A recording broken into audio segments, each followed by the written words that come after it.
Here's an argument that skeptics use to try to diminish the deity of Christ. They say, hey, look, Jesus is called the Son of Man in the Gospels over 40 times, and that saint be a divine being because the term Son of Man in the ancient world referred to a human being, an ordinary person. Like when you go to a restaurant and they ask, how are you? How are you today? You know, you're not saying you're a son of God, you're just saying how you are, right? So therefore, Jesus can't be God if he's called Son of Man. Okay? Let's break that down and see what's really going on here. First of all, let me ask you this. Do you believe the Bible is true? Do you believe that the writers of the Gospels actually recorded what Jesus said and did? If so, then we have to take these statements at face value. Jesus is either a liar or he is telling the truth. Now, if you believe he's a liar, that's a different issue altogether. But that's not what we're talking about right now. We're talking about what would a non-believer say to try to refute the deity of Christ. And so we have to take Jesus at his word.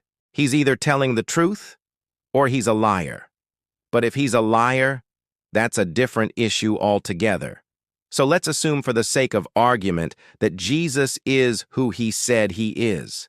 In Daniel chapter 7, we read this.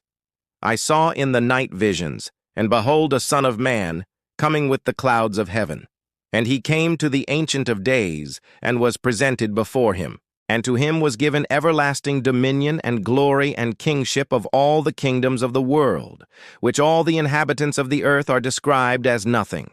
His dominion is an everlasting dominion which shall not pass away, and his kingship a king's way. Now, notice what it says here. It says the Son of Man was presented to the Ancient of Days, who is God, and was given everlasting dominion. Given. Now, where did he get that from?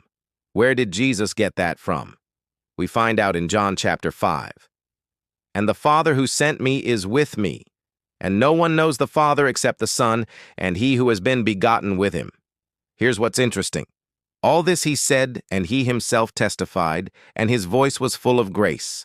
And immediately the multitude wanted to seize him, because they were all righteous. No one could do anything until the Father who sent him had given him authority to judge, to have judgment.